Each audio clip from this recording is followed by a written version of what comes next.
कृष्ण कृष्ण हरे हरे हरे कृष्ण हरे कृष्ण। हरे कृष्ण।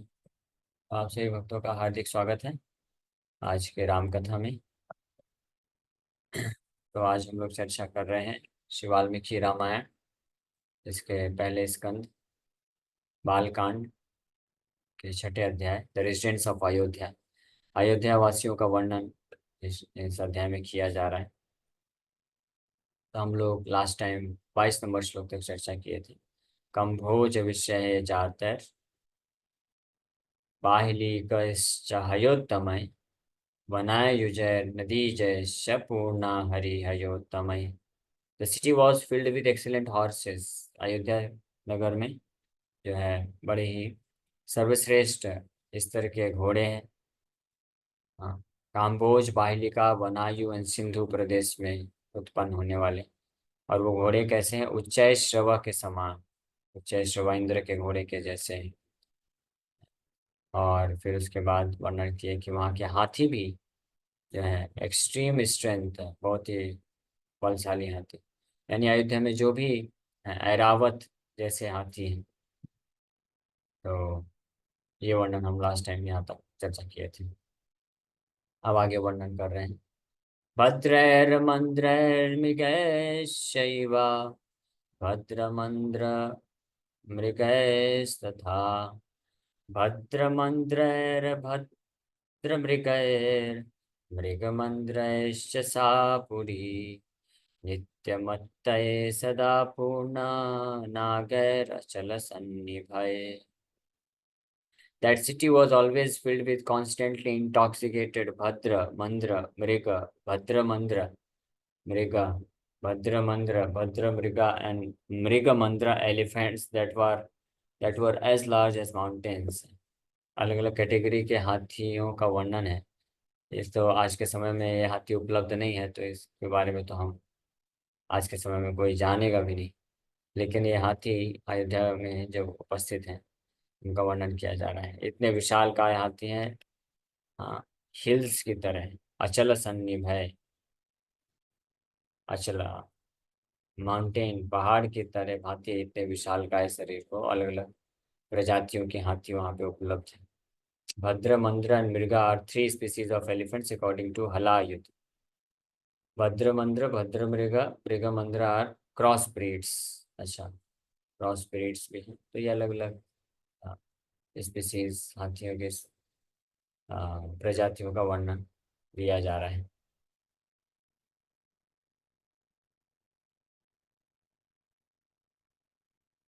जैसे हम लोग देख सकते हैं कि अयोध्या नगरी में हर प्रकार से सर्वश्रेष्ठ प्रकार के वहाँ पे वस्तुएं हैं, लोग हैं, और यहाँ तक कि जो भी जानवर भी हैं वो भी सब उच्च स्तर के हैं।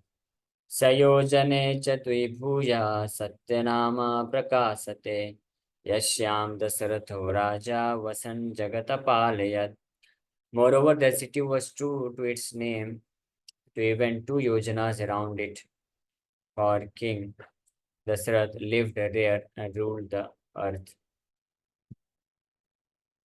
The author had noted earlier that city was filled with Atirathas, Maharathas, indicating the prosperity of the chariots in his fourfold army. With such an army, he did not merely make his city unassailable, he made even two yojanas surrounding it impenetrable.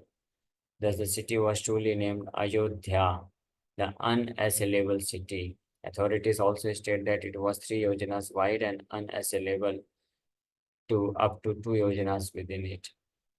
Ayodhya नाम कैसे पड़ा? अयोध्या का मतलब है जिसको कोई जीत ना सके, अनअसेलेबल, जिसपे कोई अटैक ना कर सके। यहाँ पे श्लोक में वर्णन हो रहा है कि अयोध्या का 3 योजन वाइड है, चौड़ा है, लेकिन उसमें अंदर के जो 2 योजन है उसके अंदर तो कोई भी व्यक्ति प्रवेश ही नहीं कर सकता है, बाहर का व्यक्ति, बिना सूचना के या बिना परमिशन के। सा योजने च द्विभूया सत्यनाम प्रकाशते, सत्यनाम प्रकाशते, अपने नाम के ही स्वरूप अयोध्या वास्तव में 2 योजन तक कोई भी पूरे ब्रह्मांड में उसको जीत नहीं सकता है। यश्याम, इस सिटी में दशरथ राजा वसन जगत अपाल्यत, जहाँ पे दशरथ महाराज रह करके पूरे जगत का पालन कर रहे हैं।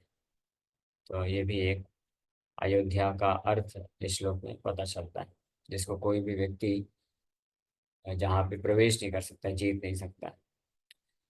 ताम पुरीम समहातेज राजा दशरथो महान, ससास समित समिदामित्रो नक्षत्रणेव चंद्रमः। Maharaj Dasrath of great prowess and the destroyer of his enemies ruled over that city like the moon ruled over the moon. Dasharath महाराज तामपुरीम, उस पुरी में, उस अयोध्या नगरी में रहते हुए, स महातेजा, अत्यंत शक्तिशाली, राजा दशरथ महान, महान दशरथ महाराज उसी प्रकार से रूल राज्य कर रहे हैं जैसे समित अमृत अमित रहा, अपने शत्रुओं के ऊपर उसी प्रकार से विजय प्राप्त किए। नक्षत्राणि इव चंद्रमा, जिस प्रकार से जो मून होता है, चंद्रमा होता है, वो अन्य नक्षत्रों के ऊपर जो है विजय प्राप्त करता है। जैसे नक्षत्रों के बीच में चंद्रमा होता है, उसी प्रकार से महाराज दशरथ और चंद्रमा के समान इसे कंपेयर कर रहे हैं।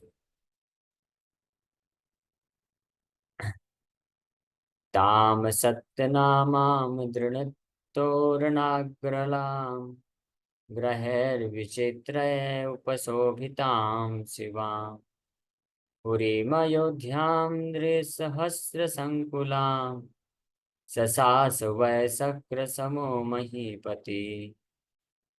Like Indra, the king ruled over that auspicious city Ayodhya that was true to its name, with firmly fastened doorways, beautified with a variety of houses. It was filled with thousands of men.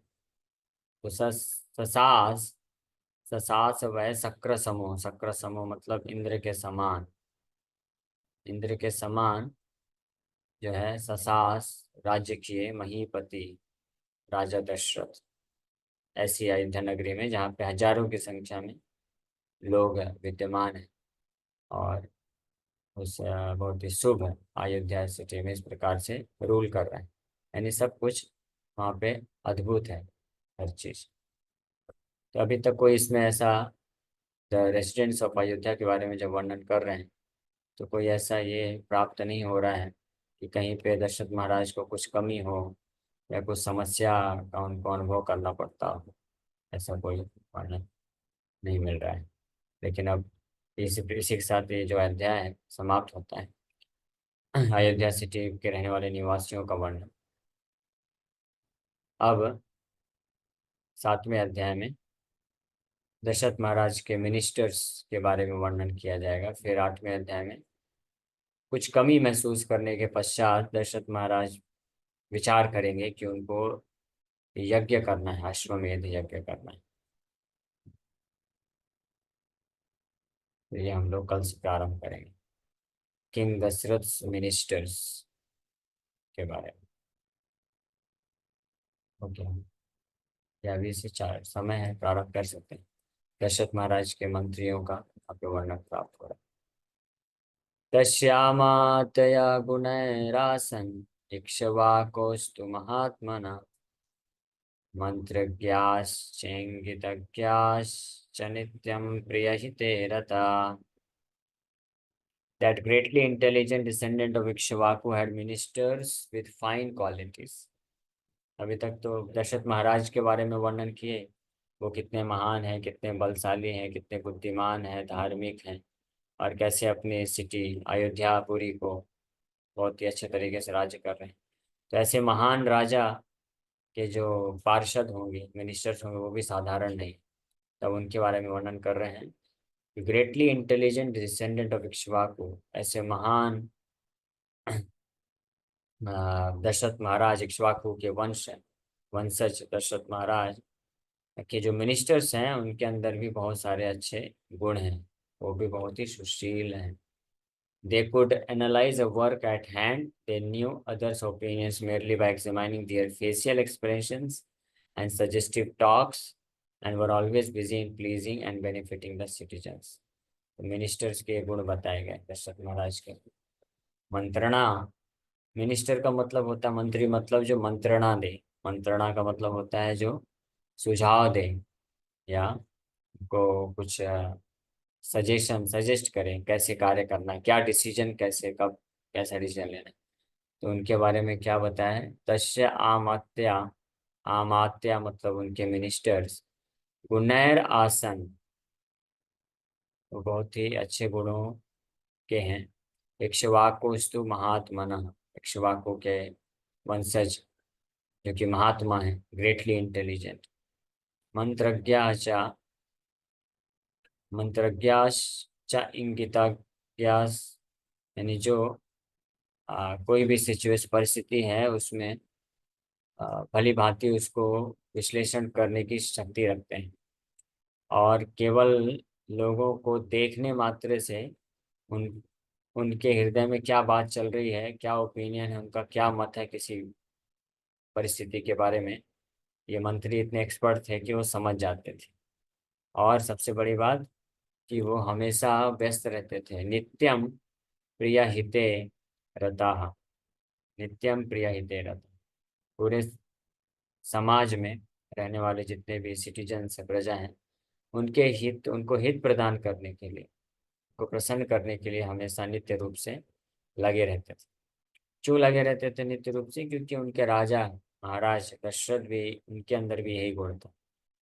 जब महाराज दशरथ के बारे में बताया जा रहा था तो उसमें भी ये वर्णन प्राप्त होता है कि दशरथ महाराज का भी यही गुण था कि वो नित्य रूप से प्रजा को संतुष्ट करने में, प्रजा के हित के लिए कार्य करने में लगे रहते थे। ये महात्मा का असली लक्षण होता है। महात्मा जो होते हैं वो क्या करते हैं, वो दूसरों को हित के लिए ही जीवन समर्पित करते हैं। और कैसा हित? आध्यात्मिक हित विशेष रूप से प्रदान करने के लिए, उनको भगवान की भक्ति में आगे बढ़ाने के लिए, धर्म के आचरण करने में आगे बढ़ाने के लिए लगे रहते हैं। तो यहाँ पे मंत्री जो है उस प्रकार की मंत्रणा दे रहे हैं दशरथ महाराज को, यानी वो भी भक्त हैं सबके सब। जैसे मंत्री, हमारे जैसे मंत्री होंगे, हमारा मंत्रणा भी वैसा होगा और हमारा फिर डेस्टिनेशन भविष्य भी वैसा होगा। आजकल हम लोग, हमारे मंत्री कौन है? एंड्रॉयड फोन है, मूवीज हैं, फिल्म स्टार हैं, ये हमारे मंत्री हैं। हम इन्हीं से मंत्रणा लेते हैं, ये जो बोलते हैं उसी को हम मानते हैं। तो इसलिए हमारा भविष्य क्या है? अंधकार में। लेकिन अयोध्या में जैसे मंत्री हैं जो धर्म सम्मत डिसीजन देते हैं, तो इससे लोग जो है वास्तविक रूप में जो है प्रिय और हित उनका हो पाता है। Having stated that Dashrath was endowed with excellent qualities as described in the previous chapter, author now describes those who assisted him in carrying out his scriptural duties. Ikshvaku here refers to King Dashrath since he descended in Ikshvaku's dynasty. A minister is called an amatya, that is one who assists a king in all affairs of the king. तो मंत्री को अमात्य बोला जाता है, यानी जो कि राजा को सहायक होता है, सहायता करता है राज्य के भार को संभालने के लिए। एक यहाँ पे शिक्षा ये महत्वपूर्ण मिलती है कि ऐसे महान राजा को का सहायक जो हैं, उनके पार्षद या मंत्री हैं, तो उनके अंदर भी बड़ी दिव्य एक्सीलेंट क्वालिटीज़ हैं, बहुत ही अच्छे गुण हैं। उसी प्रकार से भगवान तो सबसे बड़े महाराजा हैं। भगवान जो है सारे गुणों के आगार हैं, सारे हर प्रकार के अच्छे गुण, दिव्य गुण भगवान के अंदर हैं। तो इसलिए अगर कोई भगवान का पार्षद बनना चाहता है, भगवान को का सेवक बनना चाहता है, तो उसके अंदर भी वो सारे गुण होने चाहिए, होने पड़ेंगे, तब वो योग्य बन पाएगा भगवान का पार्षद बनने के। एक साधारण इस संसार के, एक साधारण कोई प्रधानमंत्री होता है या कोई बड़ा व्यक्ति होता है, तो उसका सेक्रेटरी बनने के लिए योग्यता चाहिए। उसके अंदर भी वैसा ही गुण होना चाहिए। जैसे प्रधानमंत्री होता है वो बहुत ही एक्टिव रहता है, बुद्धिमान होता है, बहुत सारे कार्य को फास्ट फटाफट करना जानता है। हाँ, तो इसी प्रकार से उसके जो असिस्टेंट होने चाहिए उनके अंदर भी ये गुण होने चाहिए, नहीं तो फिर मिसमैच हो जाएगा, उसको फिर उसको साथ नहीं रखा जाएगा। इसी प्रकार से भगवान के जो दिव्य गुण हैं, वैसे ही दिव्य गुण भक्त के अंदर होंगे, तभी वो भगवान का पार्षद बनने के योग हो सकता है। और वो सारे गुणों को विकसित करने के लिए क्या करना है? अलग से कुछ प्रयास नहीं करना है, उन्हीं भगवान का भक्ति करना है, स्मरण करना है। ये भगवान की महानता है। ये एक अद्भुत चीज है। भगवान के स्मरण करने से, उनके नाम जप करने से हमारे अंदर उनके ही जैसे गुण आ जाएंगे। लेकिन ध्यान रहे, उनके ही जैसे गुण आ जाएंगे इसका मतलब हम वो नहीं बन जाएंगे, भगवान नहीं बन जाएंगे कभी भी। भगवान के अनुरूप है, उनके जैसे गुण आएंगे, लेकिन क्वांटिटी में कम रहेगा। भगवान के अंदर वो गुण असीमित मात्रा में है, और हम जो है छोटी सी मात्रा में हमारे अंदर वो गुणों को विकसित कर सकते हैं, और इस प्रकार से हम उनके दास बनने के योग्य हो सकते हैं। तो अब यहाँ पे इसलिए महाराज दशरथ के मिनिस्टर्स के बारे में यहाँ पे वर्णन किया जा रहा है।